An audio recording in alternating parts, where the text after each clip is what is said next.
Hello and welcome students, and today we want to discuss an important topic which is very useful for us. Let's start.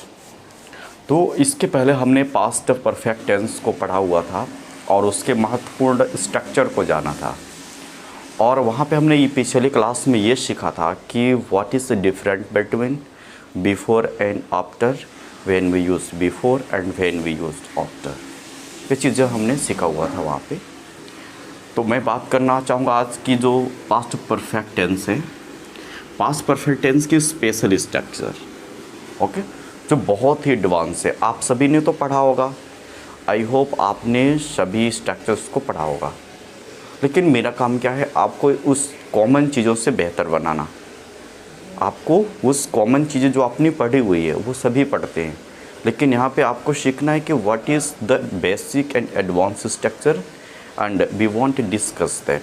तो आज हम सीखेंगे कि हमारी जो स्पेशल स्ट्रक्चर है वो क्या है, ठीक है।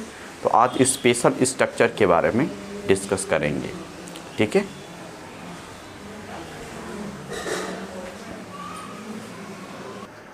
तो चलिए चीज़ों को समझते हैं क्या है।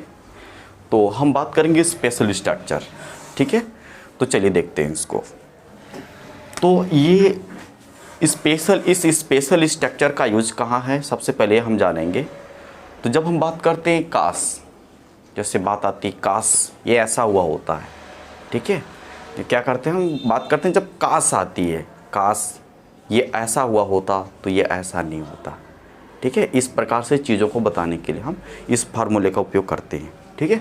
तो सबसे पहले हम पास्ट परफेक्ट टेंस में ही करेक्ट करेंगे। सब्जेक्ट वर्ब की थर्ड फॉर्म ये होती है।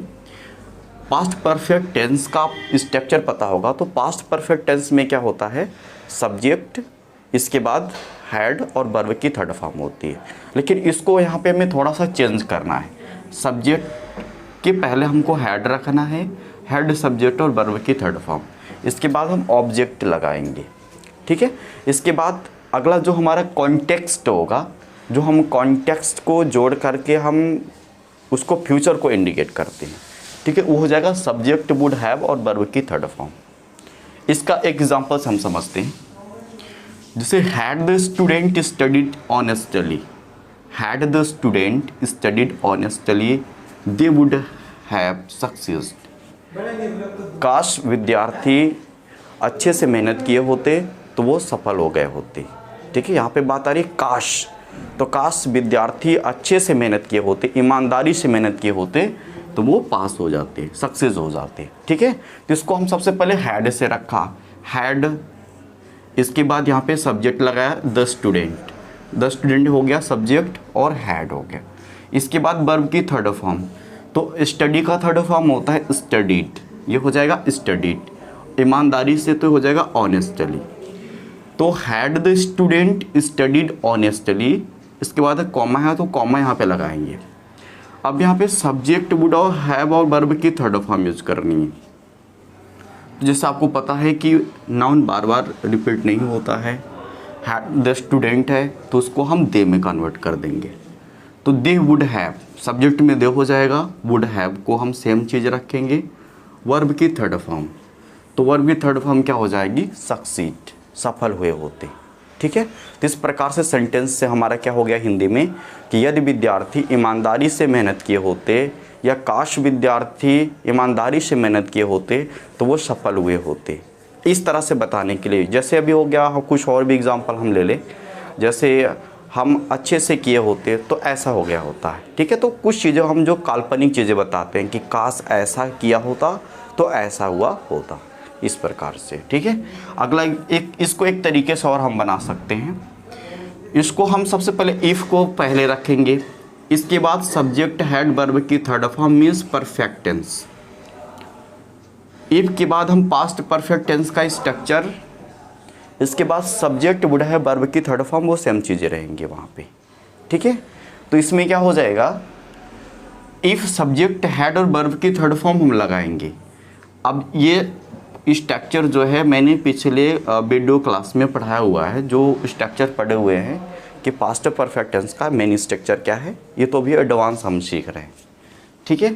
तो इसमें हो गया कि इफ़ को हम रखेंगे, इसके बाद सब्जेक्ट, हेड और वर्ब की थर्ड फॉर्म। तो यहाँ पे सब्जेक्ट हो गया द पुलिस, हेड और वर्ब की थर्ड फॉर्म यहाँ पर। इफ़ द पुलिस हो गई सब्जेक्ट, हेड और वर्ब की third form. If the police had come a little before. A little before का मीन्स होता है थोड़ी देर पहले। अ लिटिल बिफोर का मतलब थोड़ी देर पहले, ठीक है। इसके बाद द क्रिमिनल, अब यहाँ से दूसरा कॉन्टेक्स्ट हमारा स्टार्ट होता है। The criminal would not have gone away. तो होता काश यदि पुलिस थोड़ी देर पहले आई होती तो क्रिमिनल भागे नहीं होते, ठीक है। जिस प्रकार से हम उसको काल्पनिक चीज़ों को बता रहे हैं कि काश पुलिस थोड़ी देर पहले आई होती तो क्रिमिनल भागे नहीं होते। इस प्रकार से जब चीज़ों को बताना होता है तो यहाँ पे हम एडवांस स्ट्रक्चर का यूज़ करते हैं इस तरह से, ठीक है। अब अगला हो गया हमारा दूसरा रूल, क्या कहता है, for universal situation. Now come a question that when we use past perfect tense, तो we use past perfect tense when we want to tell about universal situation for universal situation, ठीक है। जो universal situation होता है, universal situation क्या होता है, जैसे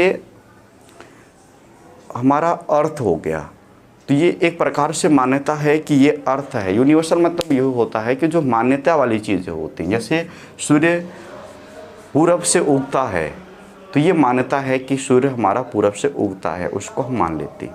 बट यहाँ पे एक चीज़ और समझनी है, उस चीज़ को हम कैसे एक अनरियल सिचुएशन बताते हैं, एक काल्पनिक चीज़ों को हम जब बताते हैं वहाँ पर यूनिवर्सल ट्रूथ यहाँ पे होगा।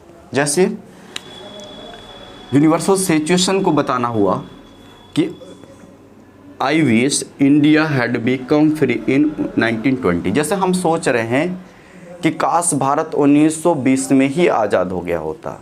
ये हमारी एक सोच डेवलप हो रही कि काश भारत 1920 में ही आज़ाद हो जाता। ये हमारी यूनिवर्सल सोचें हैं, ठीक है।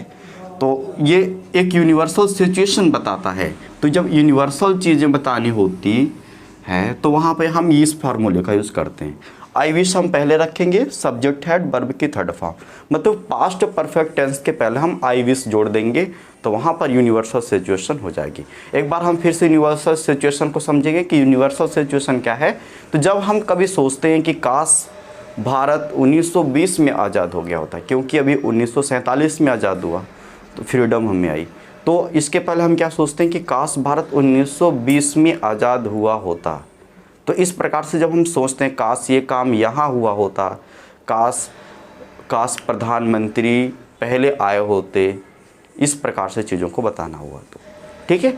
तो सबसे पहले हम क्या समझेंगे कि इस पास्ट परफेक्ट टेंस के स्ट्रक्चर को हम रखेंगे, उसके पहले हम आई विश लगा देंगे। बहुत सिंपल है, पास्ट परफेक्ट टेंस की फार्मूला यहाँ पे यूज़ करेंगे, उसके पहले हम आई विश लगा देंगे। जैसे I wish India had become free in 1920। काश भारत 1920 में फ्री हुआ होता, आज़ाद हुआ होता, ठीक है। आई विश यू हैड मिट मी। काश तुम मुझसे मिले होते, काश तुम मुझसे मिले होते, ठीक है। इस प्रकार से चीज़ों को बताना जब होता है वहाँ पे हम यूनिवर्सल सिचुएशन को बताते हैं। आई विश मीन्स काश यू हैड मिट मी, तुम मुझसे मिले होते, ठीक है। इस प्रकार से हमने देखा कि पास्ट परफेक्ट टेंस का स्पेशल ये स्ट्रक्चर था। आज से ये पास्ट परफेक्ट टेंस बिल्कुल ख़त्म हुआ और अगले जो हमारी क्लासेस होगी उसमें हम सीखेंगे पास्ट परफेक्ट कॉन्टीन्यूअस। ये हमारा नया टॉपिक होगा जो कि उसको हम बहुत बेसिक से समझेंगे और बहुत यूज़फुल होता है कि पास्ट परफेक्ट कॉन्टीन्यूअस क्या है, उसकी डेफिनेशन जानेंगे, उसकी आइडेंटिफिकेशन जानेंगे, उसके सारी स्ट्रक्चर को समझेंगे और बहुत आसानी से सीख जाएंगे। तो आई होप ये आपको बहुत अच्छा लगा होगा। और दोस्त student who are watching first time, please subscribe my channel and share the video. तो आप इस चीज़ को ध्यान रखें और आई होप आपको ये चीज़ें समझ में आई होगी। Thank you very much.